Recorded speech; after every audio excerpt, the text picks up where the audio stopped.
Everything is working. Wow. Look at that. Wow. Amazing. Well, that was pretty scary, wasn't it, Ange? Yeah. Yeesh. We almost didn't record this episode, which everyone's wondering why we're even here anyway, because the play ended last. So, hi. Hi. Welcome to the podcast.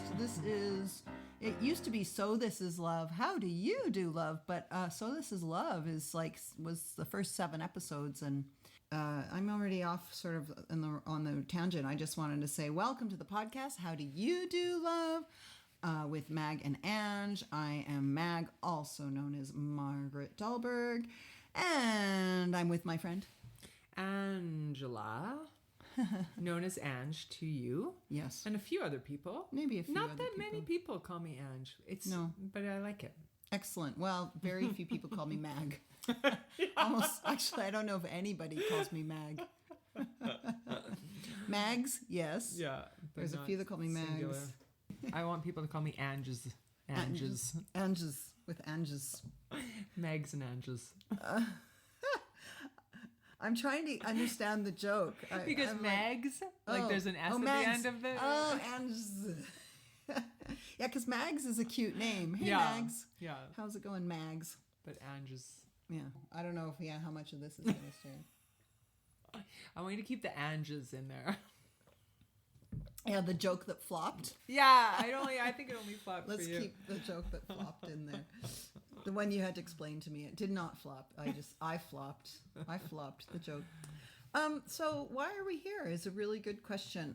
We've had a lot of great feedback about the podcast, about the conversations we have. I thought, like we'd wanted, we're coming back. We'll probably do some with a few guests as well down the road. Yeah. But yeah, how are you today? I'm like, well. no. Thank you very much. How are No, you? this is on our outline called natural banter. So I'm doing great. I am actually really looking forward to this because there's something that it brings out in me. It adds to my life. I think so too. I love it. I think it's been super fun, and I mean, you and I both love talking like this, and it's actually nice to be talking like this in a way that actually creates a product. It's not just wasted Usually, time. I know. Usually, we just hang up, the phone call's done, and I mean, there was gold in there. God damn it, the world could be learning from us. That was terrible. So here we are, like influencing the world with my fucked up dating life. Listen, I mean... Here's how you meet a guy. Just have a really fucked up dating life for a really long time and make a whole bunch of mistakes. Go to a lot of therapy, have a lot of problems. And then 35 years later, you're going to be in a great relationship. Well, I hope so because I've done all the things except for land the great relationship. But that's my trajectory, so I hope so. Oh, you're so close. You're so close. I had a few things on my mind. First of all, I was thinking about Lisa. You know, in the show, her friend Lisa. And I don't remember if we talked about this. So Lisa is kind of what... if I'm correct, I hope I'm using this right, but I have a feeling you'll know the proper. She's meant to be the character foil. Okay, yes. In lines of like she's kind of the one that creates, you know, movement and transition and different ideas, and she's kind of the what is it, like the protagonist, the antagonist? Is she kind of? I don't know because I have to think back to all the things that she does. Yeah, but she's kind of like. Symbolically, I mean, she's not one person. She's just like, I think in our minds, that friend, that person in our lives. It could be our mother, our friend, the person. Oh, I get it now. Yeah, the person. The antagonist. Yeah, the antagonist. The antagonist. That's an in-joke for any people out there named Anne. You know, that person in your life who maybe you're kind of afraid that will speak their mind and you don't always want to tell them what's going on because you're kind of like not wanting to hear what they have to say. Yeah. But I did want to mention the moment in chapter 7 during Voices is when they're in the coffee shop and Lisa's like, God, you need therapy. Like, I can't handle your problems. And then that's the moment where Christine goes, well, what if I can treat these voices like a little child and find a more levity and not taking them so seriously? And what I never mentioned was, I think in our last few podcasts, is I wanted to mention that moment where Lisa redeems herself. Like she stays in character, and then she goes, but maybe you could practice. Like she suddenly offers a piece of advice that is like just a really a great contribution to Christine's world, as opposed to all her crazy, like, you put the cart before the horse, or you're being too picky, or you don't wax, like just all these ridiculous things. Yeah. That she's kind of this bossy, bitchy friend. Anyway, so I kind of wanted to mention that was an intentional moment that Lisa redeems herself, because I think all of us have a Lisa in our lives, just that that friend where you're kind of like, I don't know if I want to tell them about this date I just went on, or this new job I'm applying for, or and then occasionally, and then they surprise you often. That's true. Yes, if you give them a chance. Yeah. I think sometimes we develop these sort of habits with friendships. Yeah, and sometimes it's good though, because I always say to people, I don't know, I didn't come up with this. I cannot remember who came up with this, but that you have these shelves of friends. So you have these, like, I don't know if the bottom A-listers. shelf. Yeah, basically. Anyway, friends that you can be yourself with, and you can be safe with, and they're not gonna make any cutting remarks in your like most vulnerable times. And if they do it, if they make those cutting remarks in your most vulnerable times 3 times, they're on the bottom shelf. They don't need to know it. But you're just not going to necessarily be as open, and it's a self-preservation thing. It's also like, learn from this. But now I feel like you're saying, well, you got to give them a chance sometimes. So maybe you put them on the other shelf for a while, and then you thaw a little bit, and you're like, maybe I'll take a step forward. They're on the you have a temporary shelf, like a little purgatory shelf. Yeah. Well, it's interesting because it's funny. This segues into the other thing I wanted to talk about, which was like habits with people, habits with reactions to things. And in a way, it reminds me of that, because if you have a friend who, say, you've kind of written off, like, oh, I can't talk to this person about this kind of stuff. Yeah. And then maybe it's a day where you find yourself, you're just with them a long enough time, or the things are fresh enough, and you suddenly bring it up, and all of a sudden you realize they're actually really good, and you just haven't been giving them a chance because of something like, I don't know, 6 years ago that, you kind of decided they were a certain way. And then the habit becomes, I don't tell them this, or I react to them in this way, without like realizing both they've grown, but you've also probably grown too. So you're not going to react in the same. Yeah. Or even like you can share, I hope I articulate this, because I feel like there can be, I talk about the shelf system, etc. But perhaps in my case, there are times when I share and the person I don't feel that they are sympathetic or empathetic or empathic. I never know which is which. Please, listeners. Or empowering. But perhaps I'm not grounded enough, and I'm just like perhaps more needy.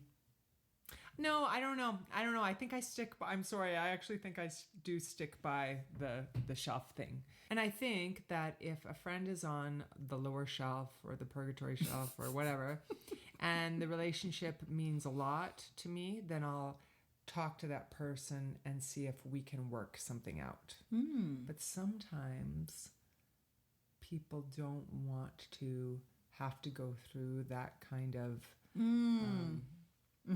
communication with their friends. They're not up for it. Yeah. They just want ease. Simple. Yeah. And in that case, the shelf system may work. Yeah. Well, yeah, I think knowing what kind of returns you get from the investment in your friendships, you know what I mean? Yeah. Like, there's a friend that sometimes I just want to be with someone that's not going to be super intuitive and read into my moods, like where I can kind of escape with them and just go and have fun and not have to go deep.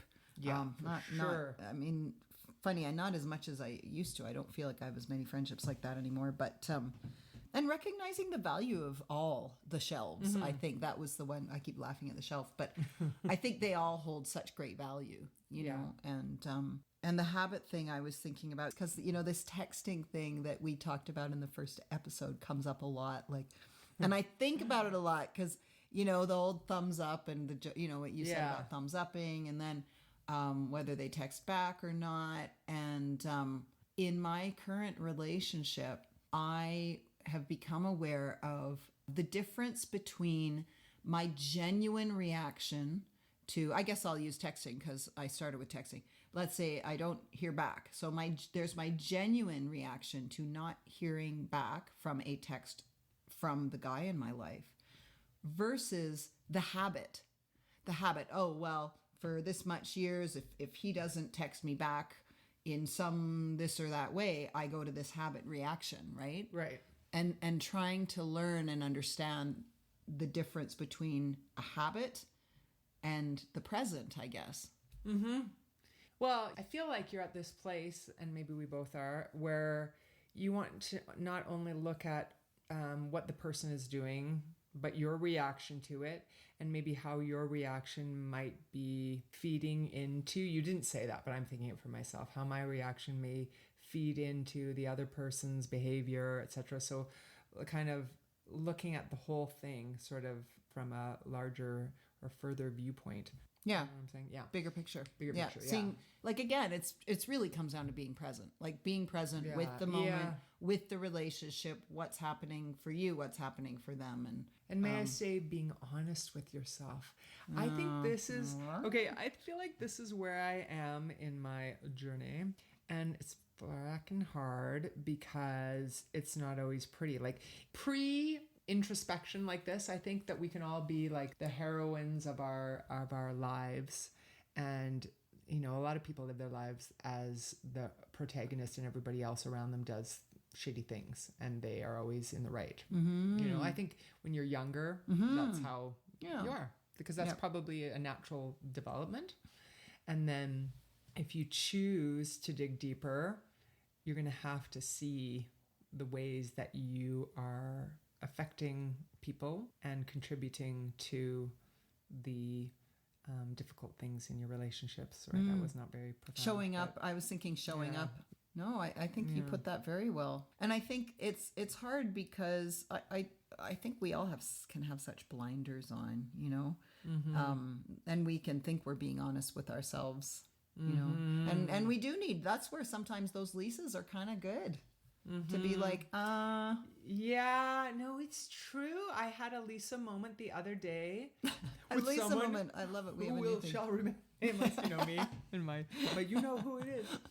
And I really didn't believe that Lisa. I was like, no, that's wrong. I don't do that. And then I was like, oh, I do. And I don't want to do that anymore. But it took a lot for me to open up enough to see that. That's huge to me. That is huge to me. I think that is something we all get challenged by, and that those can be the most fertile moments if we even just be curious, your favorite word, about what if my friend could my friend be right? Like, could my person be right? For me, it's all been my kids and my father. God, my father is so fucking intuitive for like a completely non-introspective guy. Like, he will just, say exactly that thing. Like, for example, Okay. I don't. You're not I don't, concerned that he's going to read. yeah, my father, who will remain nameless. No, because this is it's just a for instance. So, like, an example would be I haven't been drinking alcohol for quite a while now, and I've never felt like I've had a problem with it. But there was a time when I was living with my parents, I was probably having a few drinks a week, like maybe 4 different nights I'd have a drink or two. And I would notice that my dad would kind of watch me closely. So I'd be fairly subtle. So he wasn't that aware of how much I was drinking. Interesting. Yeah, I know. Isn't that funny? So, because, I live with my parents, right? Yeah. So he can have that watchful eye. He's either completely out of it, not paying any attention, or he's watching very closely. And so I felt like he wasn't able to really witness what I was doing. And it would always seem like the weeks where I'd be thinking in the back of my mind, I'd be like, have I had a drink every night? Like, when I'd be out of my comfort zone, seemed to be the week that, even though I was being subtle, keeping it hidden from my dad, that would be the day, like, we'd be sitting at the table and I'd have a drink, and he'd look square at me and go, "You seem to drink a lot." Like, so it would always seem like he seems to be the guy that hones in, and I'm Yeah. using a fairly light subject matter. Yeah, Like, I yeah. didn't care. I'd just be like, geez, like, whatever. Well, But anyway, yeah. So having that person, your mother, is Yes, that person. that's- I don't know. I that- don't know if Tony listens to this. No, probably not. I don't know if Yeah. your mother listens to this podcast, but she's certainly the one that she'll look you in the eye and say exactly what you don't want to hear that might have a little truth to it. Right? And the other day it was something regarding how I speak to her when I'm upset, and all I could think of at first was, no, it's just I have to, because you don't listen to you don't listen to me, so it forces me to. It's like Right. classic. It's not my abuser. fault. Yeah, it's Yeah. your fault that I. But have to speak to you this way. but I suddenly like got it. I was like, Angela, she might piss you off, and yes, maybe she's whatever. It's her fault that I can't get my point across, but it's my decision if I'm going to raise my voice. It's still my decision. Yeah. And I don't feel good about it when I do it. And if you're doing it from reaction and a Yeah. feeling that you have to, well, that's not. That's not not- at all what you want. Who you want to be. That's not who I want to be. And I, she was pretty adamant about it. And it, I don't lose my shit a lot, but you know how it is with our families. Parents, yeah. Sometimes we do. I never say anything mean, but I just raise my voice and like this. You're beautiful. I love you. It's always really great stuff, but it's just that I raise my voice. Oh my god. No, but anyway, I got it, and it landed, and I feel like I was really glad that it landed, because I think that it's something I really need to work on. That is that sounds like a huge breakthrough. I mean, if we can be open to the message our mothers, I know. or fathers, for Or me it fathers, would be yeah. my father. I had a breakthrough with my dad a few years ago. We were traveling to Sandpoint together, and I was so frustrated with him because I felt like everything I said he contradicted. And I had this moment where I was like, I don't know, I just had some memory of learning that I've picked up along the way, that I kind of believe, like, if I'm looking at a friend and thinking, oh, she always does me, I'm probably doing it to them as well, if I really am honest with myself. And I went, is it possible that I'm doing it to him? And I'm like, well, no, you have to contradict him because he contradicts you. You know, Yeah, it's that yeah, this exact same circular thing. thing, It's yeah. not your fault because he contradicts you all the time. But when I sat with it, I realized there was this weird one-upsmanship that we would get into. Like, that was really so off point. Like, it's like almost like a sport, as Right. opposed to sticking with whatever the subject was we were dealing with. Yeah. And I found that incredibly useful, like just to have that moment of, I'm a lot like my dad, so I am very much like him, which has often had those pretty humbling moments of, oh, if he's doing it to me, I bet you I'm doing it to him, and then I almost always am. And like, even when I think he's gaslighting me, I'm probably gaslighting him, Right, just right, some of the right. really awful stuff, like when you live with your parents. Yeah. Or you're really close. You have, spend a lot of time. you and I both are very close to our parents and spend a fair amount of time with them, and I think we're often just as bad. I hate to say it. Yeah, I In think fact, to my children, no, I'm just joking. But I'm thinking it's been actually an interesting sandwich for me because of what we're talking about now. Like, I am talking about my parents as the child, and yet I've had such eye-opening moments in the last year where I realize I am now that parent that my kids are talking about. Like, Yeah, I can't get my mind around that, of course, because I'm not a mom. I can't imagine how confusing that must be. it is. Yeah, It must be is. very difficult to It is, 'cause differentiate. You don't expect that because you work as, I wanted to right all the wrongs of raising my kids that I felt like I had missed. And so I worked so hard on righting all those wrongs that I didn't notice all the other wrongs that Right. I created. The And new so- wrongs. Well, you got to give all your the wrongs, kids yeah. new wrongs They so that they have. Yeah, they need ones some to- wrongs. And so, they apparently there are a lot of wrongs, and I'm and all of us, like, it's actually laughable to think that I thought I could have come out with a clean slate. Right. Because I would imagine since the beginning of time, I bet some of those cavemen pictures are complaining about mothers. I had to have dinner with my mother. My mother took the woolly mammoth bone and told me I was eating too much. I don't know. Yeah, that's good. We're all the mothers. Yeah. Anyway, so Yeah. I guess what we're getting to is that sense of being open, being present, and not just because you were in a habit responding to your mother a certain way, right? Yeah. That habit of I have to raise my voice because if she doesn't listen. And, Yeah. I mean, she doesn't listen, but I don't have to raise my voice. I like it. Let's just make this clear. I wish everyone could see Angela. Like, she's getting closer to the mic. She's tapping on the table. She's like, she doesn't listen. Oh my God. Yeah. Family, parents, parenting, all that stuff is so tricky. And it's kind of fun. Maybe this is a good time we have some feedback. So let's do it. maybe we'll start with this recording. So this is from an anonymous friend in response to chapter 5, which was the monster in the closet when she has the nervous breakdown and cuts her hand and goes to the hospital. And her voice, this woman's voice has been disguised as well.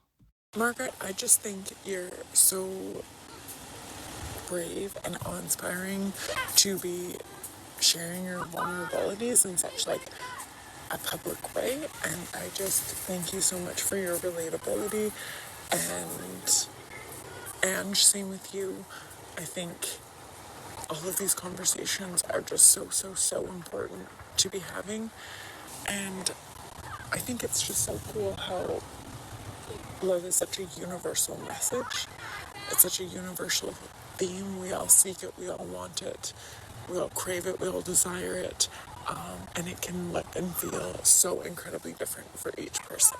And that's my little nugget after being all caught up. Can't wait for the next episode. And also, side note about the breakdown that was mentioned, thank you for destigmatizing it and just making it known that we all have breakdowns and we all can all hit our own versions of rock bottom and we can climb out of them.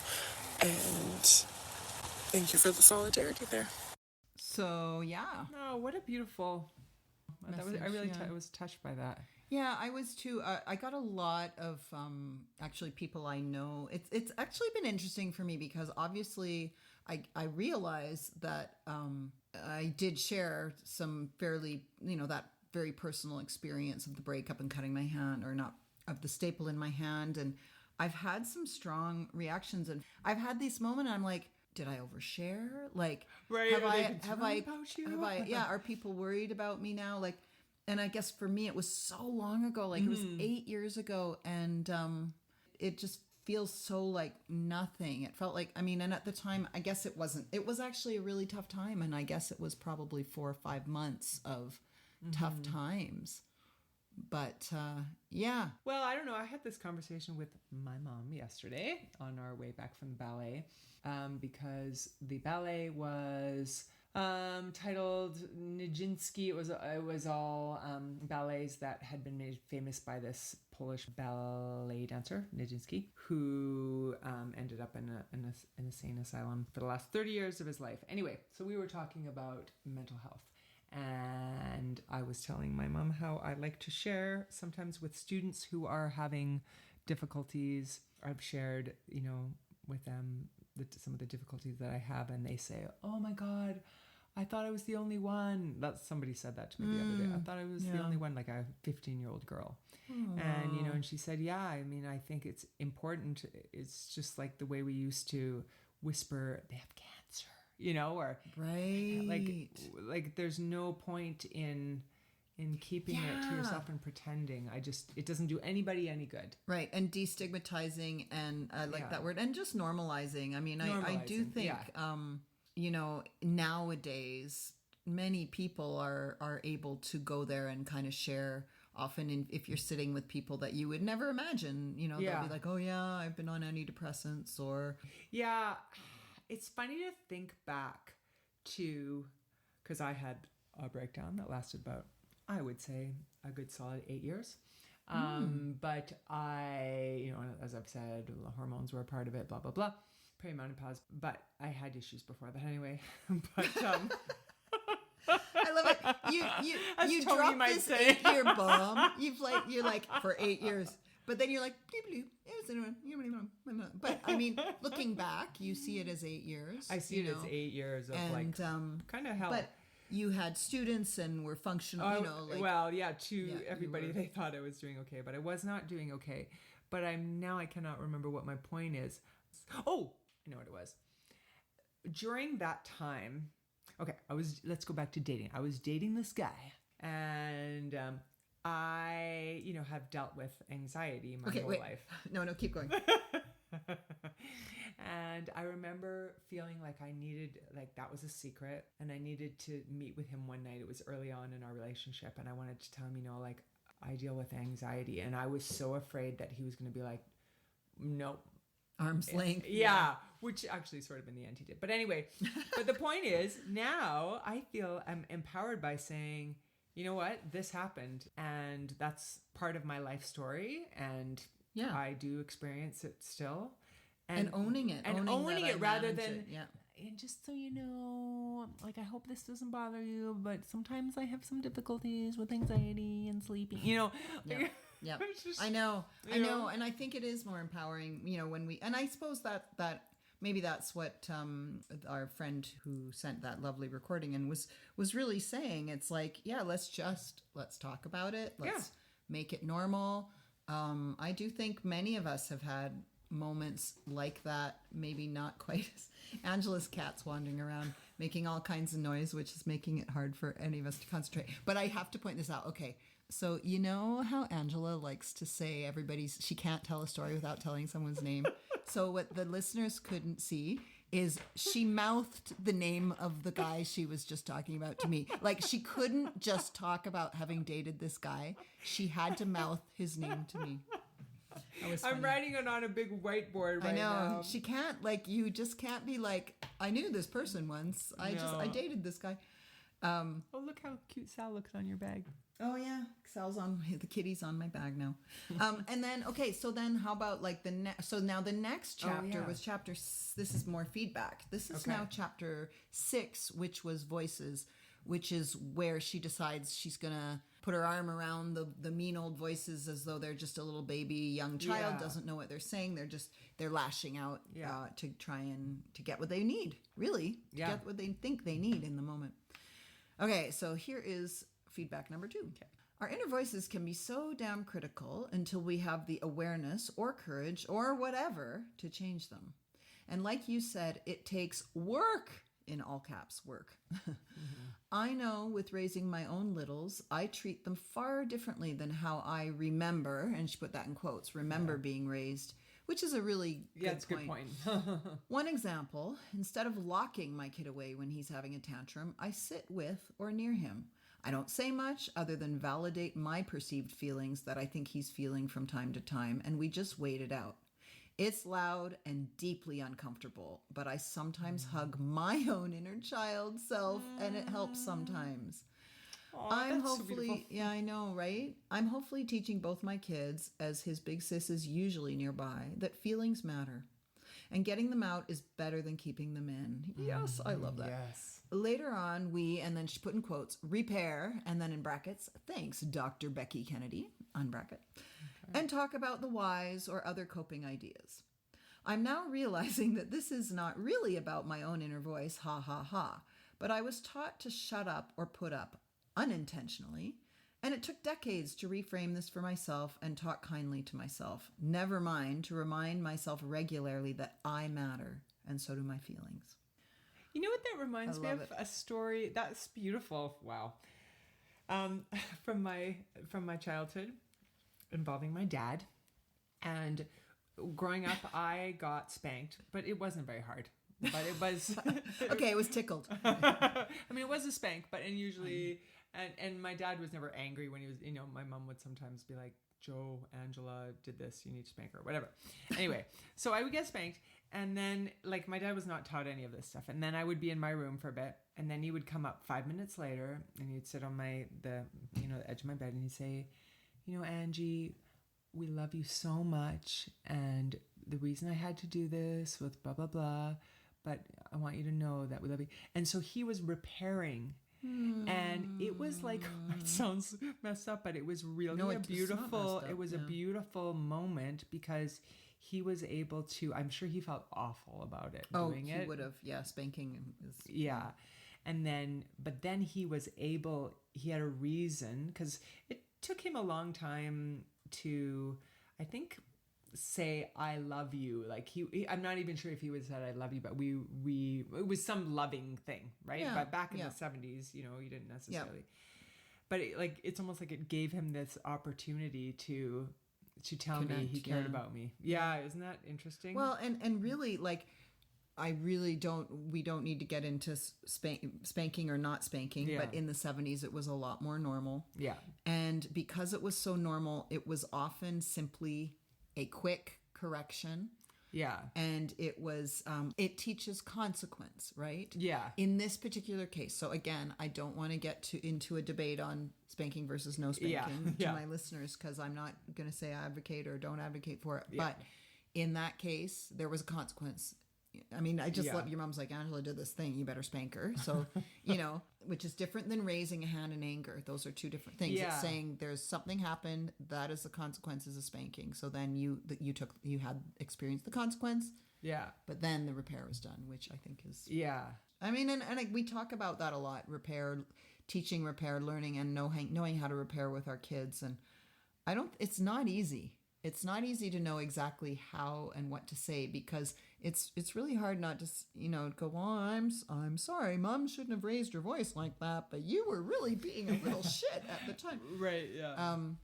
Yeah, that's beautiful. Yeah. It's actually a good memory.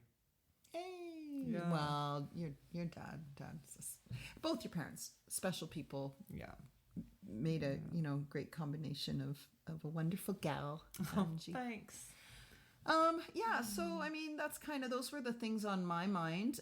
Getting a lot of positive feedback from people, and would love more feedback. Do you have any more thoughts, Angie? Yeah. Well, I was just wondering, in terms of feedback, I think we want to continue this, Yeah. and we have some thoughts about how to continue it, Yeah. and we haven't necessarily workshopped these. Yeah, well, I have to learn how to use two mics on mine. Right. Yeah. Yeah. But perhaps some people could give us feedback in terms of what they'd like us to talk about. Sure, yeah. Questions. You mean Yeah. like, Dear Ange and Mag. Yeah. I have been Oh my dating God. this guy. I for love the- it. Or maybe they want us to talk about sex. Maybe they want Yeah. us to talk about, listen, we're professionals in all of these things. Wait a sec. That didn't sound good.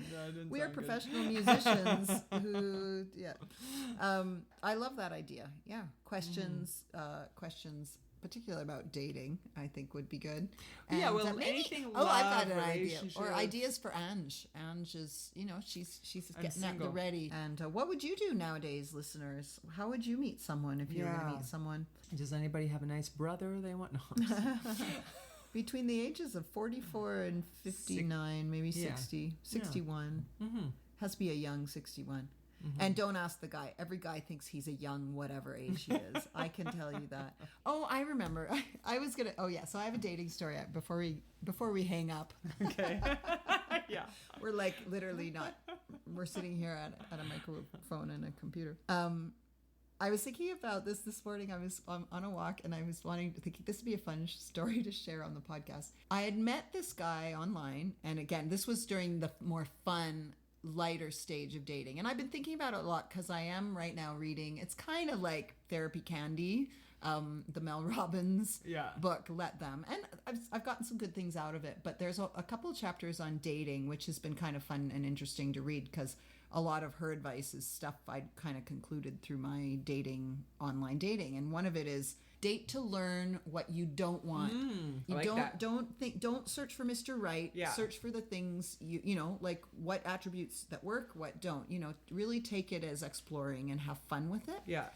And I was thinking of this guy that took me out, and like, so men tend to be on their very best behavior. Like they order for you, or they let you order, or they're just such gentlemen, and they hold the doors, and like they're on their best behaviors on these dates.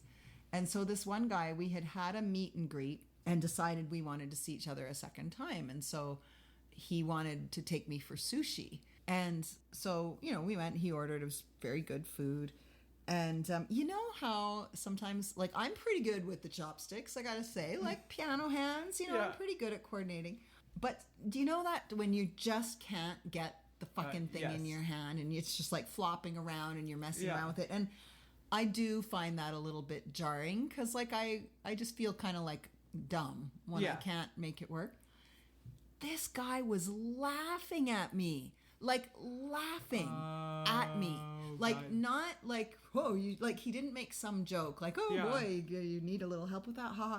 But he was actually like chiding, is that the right word? Yeah. Like laughing, like in a way God. That I was like, wow, this guy is really enjoying seeing me slipping here, like my veneer or whatever, like, and it was so weird. Not from the, I mean, obviously, like, I didn't end up staying or dating this guy long. Yeah. But what was so weird is I was like, who is this guy on the very first date? Yeah. That he's not, like, where did that best behavior, like, this is definitely not best behavior, like, laughing at someone for making a quote-unquote fool. And I wasn't. I was just, like, when I see someone struggling with the chopsticks, I think I'm kind of empathetic because I'm like, oh man, I know how that feels, because you kind of feel like a knob, a grown person that can't seem to pick up a piece of rice, sushi roll or whatever.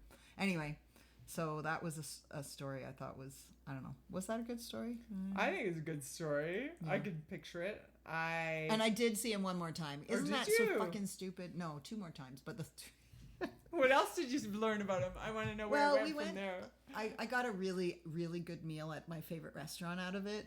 And then, I mean, I actually thought it was going pretty well, even though he, like, again, this is 2018, so this is the Margaret that didn't seem to think it was a bad glaring sign that this guy was laughing, like, and then we went for a walk, and I remember, like, he was wearing a baseball cap.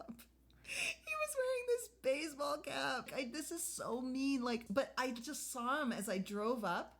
He just looked like a bag lady guy. Bagman. He looked like a... He just looked like a homeless person. And I just... It was weird. The needle record off. Like... Yeah. I'm still working on that sound. Anyway, as soon as I saw him, as soon as I drove up in the parking lot, and maybe it was something more than just how he looked, but I just... It totally, and I did enjoy my time with them, and that was it. I was done. Do you know about this concept of the ick? Something happens in a relationship. Now, I heard of it from this Netflix show called Nobody Wants This, which is really, really funny. But I swear, I don't think they created it. So the ick is when you're dating somebody, and then there's just something like maybe they wear a ball cap that just makes them look bad, or maybe they're... you're playing ping pong with them or something, and the ball lands on the floor, and you have to watch them like chase around the ball, and it just makes them look really unmasculine. Maybe you have to watch the woman with a pair of chopsticks. Yeah, and then you just can't. Suddenly, you're so turned off, and you sort of have to either push through it. Yeah, so they call it. It kind of reminds me of, remember Seinfeld? Yeah, totally. Because Seinfeld would always come up with some ridiculous reason why you couldn't date someone anymore. Maybe that's where it initiates. But it's true. I think it is real. Like, and I think it was. I think it probably was the dam breaking. Again, me at the time back then, just wanting to meet the right person and giving people probably too much of a chance. And I just think it was like the dope slap. That ick is probably not about the ping pong ball chasing or the baseball hat, but it's like that moment where you get the dope slap of what am I doing with this guy? Yeah. It would be fun. This would be very difficult for me, but I would love to try this. Well, would I? I don't know. Where I go on dates and I just like, this is horrible. Why would a person do this? Uh-oh. Anyway, where I go on dates and I just look for the red flags. Because I so look for the green flags. I'm a green flag that person. So what if I just like am really aware rather than just... Well, maybe that's a good idea for you, because I will tell you this. Dating for me over 50, everybody's looking for the red flags. Like, it's funny listening to you say that. I'm like, Angela, that's what everybody's doing. Like, that's what... Remember that one guy who, like... I thought he was flirting when he said, next time I see you, I'm going to kiss you and it better be a good kiss or that's, you know, Oh, yeah, or that's yeah. a red flag. And I was like, Oh, ooh, yeah. well then you better, let's kiss now. Like I was like, I Yeah. thought we were flirting. It turned out he was serious. And when I took the joke too far, like that was it. We didn't see each other again. Oh my God, yeah. But good thing. Well, the yeah, guy no really kidding. showed Yeah. who he was. I mean, Oh it's my true. God. You do want to make sure they're good kissers, but like if you're genuinely seriously considering that, don't tell the other person that. Yeah. Like, don't be like, okay, I'm going to be kissing you soon and it better be a good Oh my kiss or that's it. We're done. Like, what am I supposed to do? Go practice? Like, what? Oh no. Oh God. I haven't done my lip exercises for a while. Oh, shit. Like it was so,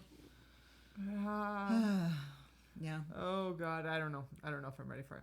I don't know. You know what I think about you in dating is you don't have time. And that's the That one is thing true. where I kind of stop and go, Angela, like I think it's great that you're ready to date mentally, but like space, No, like not there's just no from a time factor, like the logistical factor, but I do believe that we need energetically space in our lives for a partner. Yeah. And we don't, if we, like, I remember someone saying, and I actually started doing this, someone saying that if you want a partner in your life, you shouldn't sleep in the middle of your bed. You should sleep on Oh, the side yeah, and yeah. make a space for that other person.